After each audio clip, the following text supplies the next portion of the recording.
Sejak manusia mengenal sejarah, kita percaya uang diciptakan untuk mempermudah hidup. Itu dusta pertama, karena uang bukan alat tukar. Uang adalah senjata sunyi, presisi, mematikan, dan mayoritas manusia bahkan tidak sadar sedang ditodong olehnya. Tidak perlu darah, tidak perlu pedang, cukup sepotong logam kecil dan satu peradaban bisa dibengkokkan. Hari ini, gua buka sesuatu yang tidak pernah diajarkan di sekolah. Bagaimana koin pertama menghancurkan kebebasan manusia dan menyalakan mesin peradaban berbasis dominasi. Kalau kamu pikir kamu bebas, duduk diam dan dengarkan. Setelah ini, cara kamu melihat uang nggak pernah sama lagi.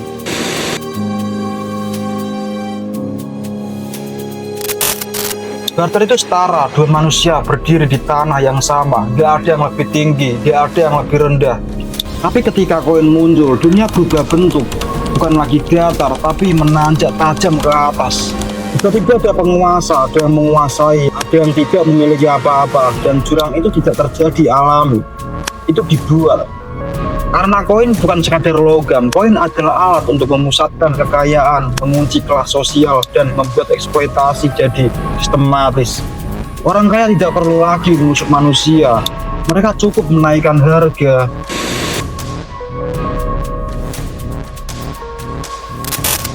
Bukan rakyat, bukan pedang, bukan pekerja, tapi raja, negara, pendeta.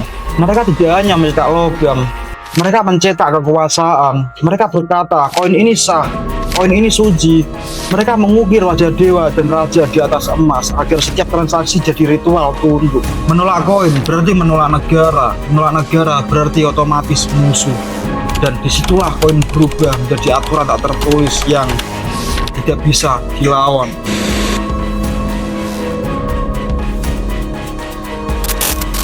Setelah koin lahir, imperium tidak perlu lagi pasukan besar, cukup buat masyarakat memakai uang mereka. Itu terjadi, segalanya selesai. Kamu mungkin teriak soal kebebasan, kamu bisa protes, marah, melawan. Tapi kalau makanan kamu, tempat tinggal kamu, masa depan kamu bergantung pada mata uang yang mereka kendalikan, kamu bukan warga, kamu subjek. Dan ketergantungan itu adalah kemenangan terbesar mereka. Kamu merasa memilih, padahal pilihan kamu sudah dipetakan.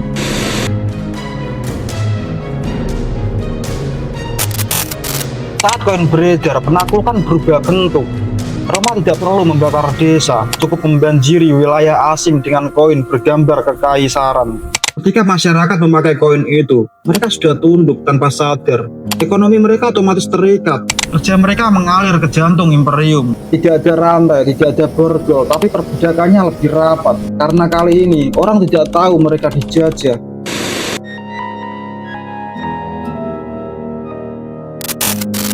Koin masuk bukan dengan ancaman, tapi dengan kekaguman, mengkilap, mewah, menggoda. Tapi di dalamnya, racun sosial yang tidak terlihat. Hukum mereka, pajak mereka, nilai mereka, hierarki mereka. Dan akhirnya, rakyat menerima perbudakan dengan senyuman. Mereka tidak perlu mengatur manusia, koin yang melakukannya.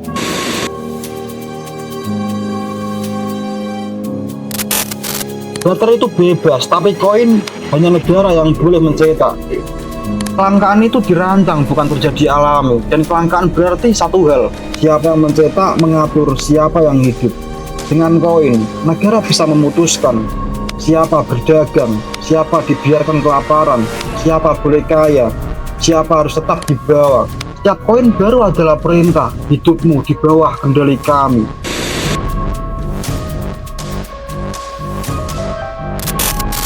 Koin mematahkan sesuatu yang lebih penting dari ekonomi, cara manusia berpikir. Itu harga menggantikan makna. Manusia bukan lagi manusia, semua berubah menjadi angka, hutan, komoditas, lalu aset, waktu hidup, jam kerja, manusia, biaya produksi. Inilah penjajahan yang paling sukses, penjajahan pikiran. Imperium tidak hanya menguasai dompetmu, mereka mengatur cara kamu menilai dunia. Dan manusia menerima itu tanpa pernah bertanya kenapa.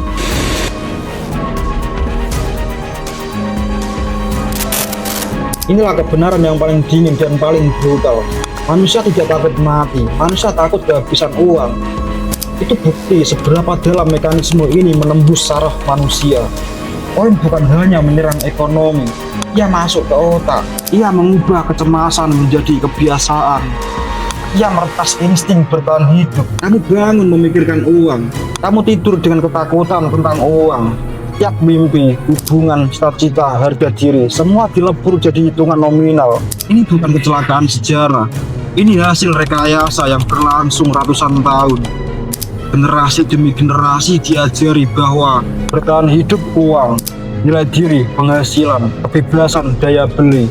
Dan hari ini, walaupun tidak ada kaisar yang menghunus cambuk, manusia tetap berlari, tetap bekerja, tetap takut demi angka dalam sistem yang bahkan tidak pernah mereka setujui. Dan yang paling mengerikan, kita menyebutnya hidup normal, padahal ini bukan hidup, ini perbudakan yang diajarkan sejak kecil.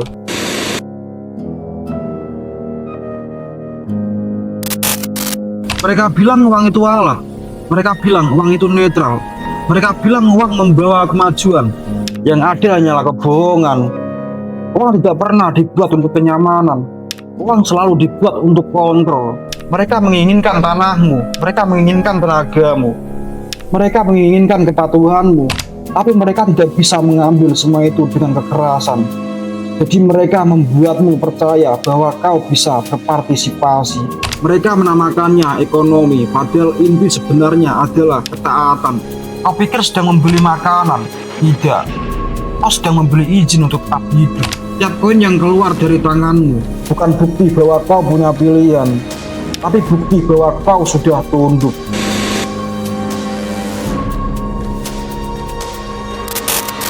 Kerajaan tumbang, penguasa digulingkan, bendera berubah, tapi uang tetap hidup, tetap berkuasa.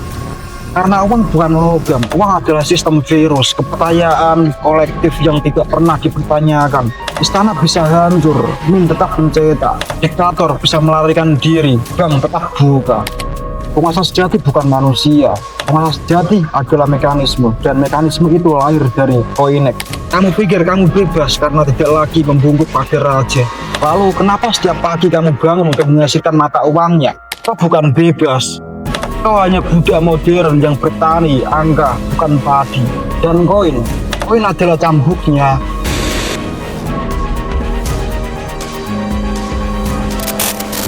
Mereka bilang uang itu netral. Itu dogma pertama dari indoktrinasi. Koin cuma alat tukar, koin cuma benda mati. Tapi kenyataannya, uang selalu berpihak dan uang tidak pernah berpihak kepadamu. Koin berpihak kepada tangan yang mencetak dan mengontrolnya. Koin pertama bukan objek mati, itu propaganda. Senjata halus yang dimasukkan ke pasar seolah-olah itu benda biasa. Lihat kerajaan Lydia, Romawi, Yunani kuno, apa yang mereka ukir di atas koin. Wajah raja, wajah dewa, wajah tiran. Kenapa bukan gandum? Kenapa bukan kambing? Kenapa bukan barang sehari-hari? Karena mereka tidak sedang mencetak alat perdagangan, mereka sedang mencetak penguasa. Koin adalah pengumuman, wajah yang harus kau ikuti. Sejarawan mungkin membungkusnya dengan istilah indah, tapi setiap koin membawa pesan yang sama. Ini bukan perdagangan, ini penaklukan.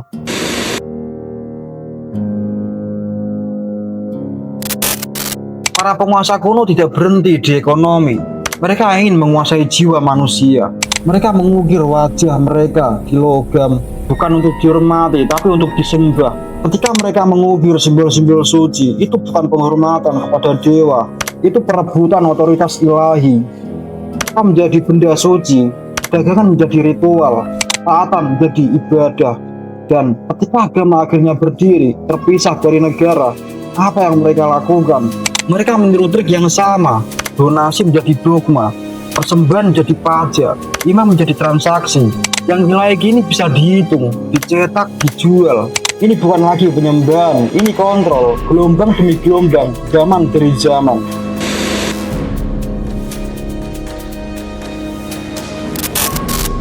Mereka tidak butuh rantai, mereka menciptakan kepercayaan, mereka tidak membakar buku, mereka mencetak uang, dan kuil yang mereka bangun bukan dari batu, melainkan bank.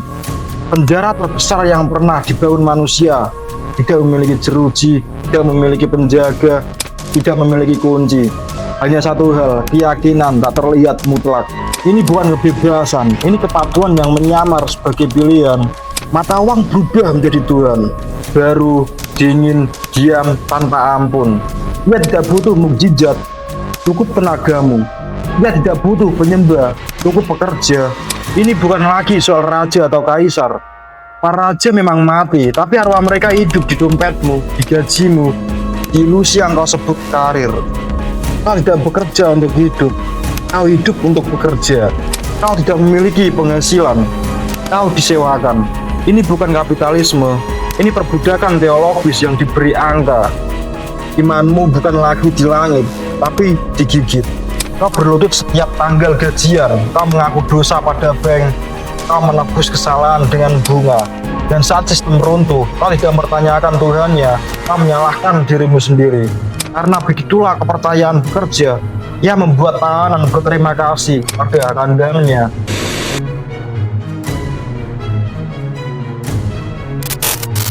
Saat koin menjadi standar universal, ia juga menjadi tali kekang universal. Tangan yang sama yang menempa emas, menempa perilaku manusia bukan lewat iman, bukan lewat cinta, tapi lewat ketakutan. Takut kekurangan, takut tersingkir, takut tidak cukup untuk hidup, takut tidak terima pasar, takut tidak bisa membayar pajak. Ini bukan ekonomi, ini perang psikologi. Kau bukan alat netral, ini adalah senjata yang menyamar sebagai kemudahan. Saat manusia menerimanya, mereka mendatangani perjanjian diam-diam. Kau tidak lagi menentukan nilai, kami yang menentukan. Kau tidak lagi memutuskan keadilan, kami yang memutuskan. Dan mereka melakukannya begitu halus sehingga manusia baru sadar telah ditawan setelah lahir beberapa generasi, kemudian lahir ke dunia, di mana uang lebih nyata daripada kebebasan. Karena saat kau menerima satu simbol sebagai satu-satu alat tukar, kau juga menerima satu kebenaran pahit. Siapa yang mendalikan penciptanya, mendalikan masa depanmu.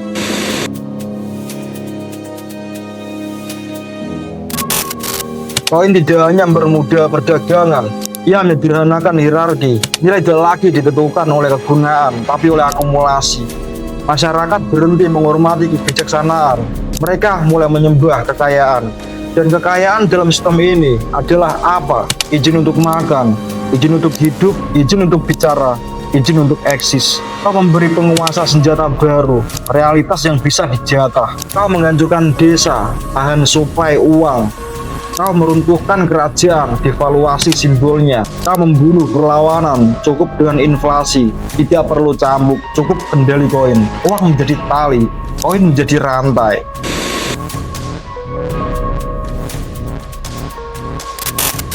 Saat kepatuhan bisa dibeli, kebebasan mati, penguasa tidak perlu lagi merebut tanah. Mereka cukup menguasai arus ekonomi, persetiaan jadi komoditas, pengkhianatan cukup dengan tawaran lebih tinggi. Manusia menjual integritas untuk bertahan hidup, keadilan berubah dari nilai menjadi kemewahan.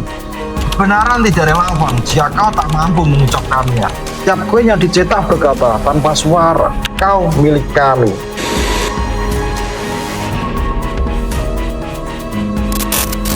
Yang paling mengerikan, ini tidak ditegakkan oleh tentara, ini ditegakkan oleh manusia itu sendiri. Manusia mulai menghakimi manusia lain berdasarkan kekayaan.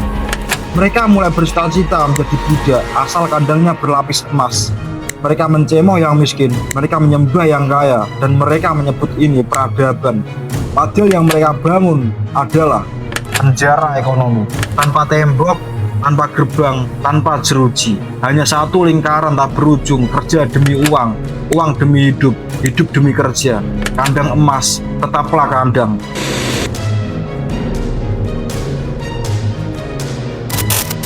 Penguasa paham satu hal, jika sistem dianggap suci, manusia akan menjaga perbudakan sendiri.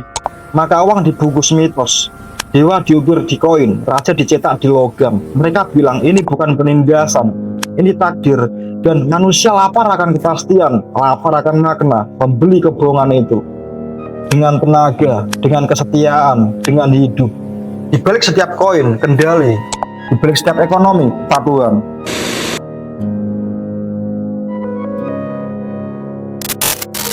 Segalanya diberi harga, waktu, tubuh, sumber daya, seni, pikiran, bahkan martabat.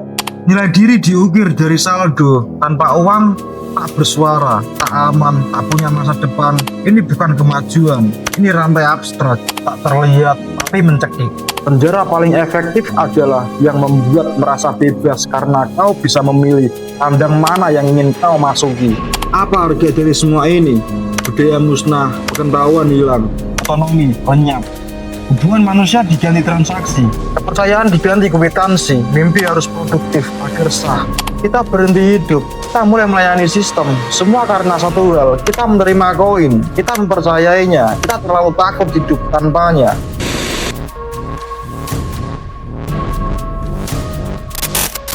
Dengar baik-baik, koin tidak pernah hanya tentang jual beli, ia tentang kendali, ia tentang hierarki, dia tentang menulis ulang realitas tanpa meminta persetujuanmu. Koin pertama bukan alat, ia adalah deklarasi. Mulai sekarang kekuasaan akan berbentuk angka, dan siapapun yang menguasai angka terbanyak menjadi tuanmu. Harga kepatuhan mengapa koin berubah menjadi rantai. Pasti akhir membongkar mitos uang netral.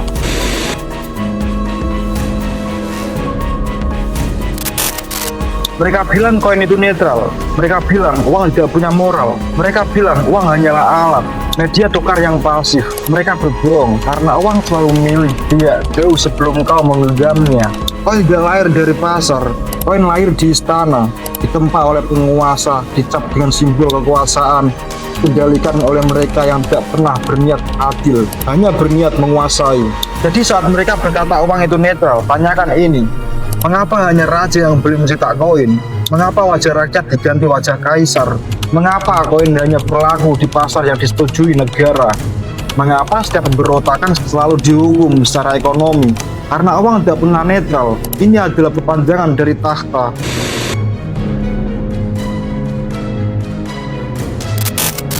Di Romawi kuno, saat seseorang kaisar jatuh, koinnya dilebur. Bukan karena nilai logam, bukan karena efisiensi, tapi karena wajahnya tak lagi layak beredar.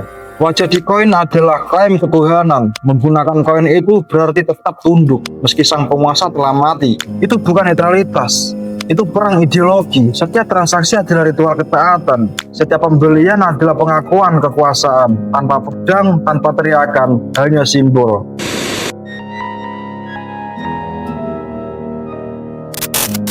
Koin tidak hanya melayani kekaisaran, ia melayani perang kelas.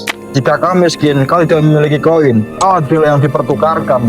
Tenagamu, anak perempuanmu, kebebasanmu, masa depanmu. Kau dijual demi koin, kau dihukum karena tidak punya koin. Kau direduksi menjadi label harga, sementara yang kaya menggunakan koin untuk membeli pengampunan.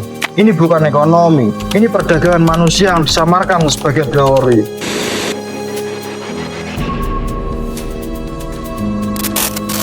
Para penguasa berkata, ini menguntungkan semua, sambil diam-diam mengendalikan jumlahnya. Butuh perang, cetak lebih banyak koin. Butuh membungkam perlawanan, pajak orang miskin sampai kelaparan. Saat rakyat minta roti, raja memberi koin untuk membeli gandum yang sudah mereka rampas. Ini bukan netral, ini teeter. Permainan curang yang ditulis orang kaya di mana kau dipaksa bermain tapi tidak pernah bisa menang. Kelaparan diberi harga, haus dijadikan transaksi, hidup diubah menjadi kerja.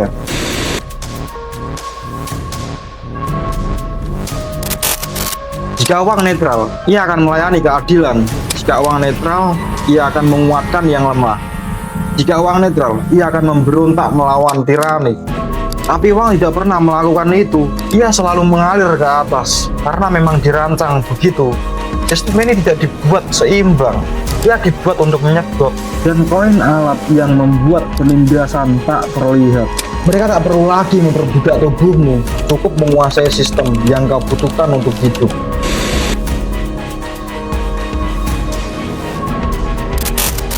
Setiap koin kuno dibayar bukan hanya dengan logam, tapi dengan darah. Darah penambang yang mati, darah prajurit, pemungut pajak, darah pemberontak yang dieksekusi. Koin tidak pernah bersih, dibasui kekerasan, dikeringkan, birokrasi, lalu diserahkan kepadamu dengan senyuman. Ia tidak polos, ia dirancang untuk memperbudak dengan persetujuanmu.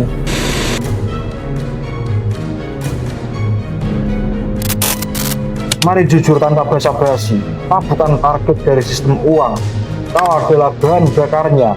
tenaga mentah, sumber daya, mesin kerja. Mereka bilang cari uang, maka kau bebas. Yang mereka maksud sebenarnya kejar tali yang kami pasang di lehermu dan sebut itu kebebasan. Dan kau percaya bukan karena kau lemah, tapi karena kebenaran dikubur di bawah ritual, propaganda, dan dogma ekonomi selama berabad-abad.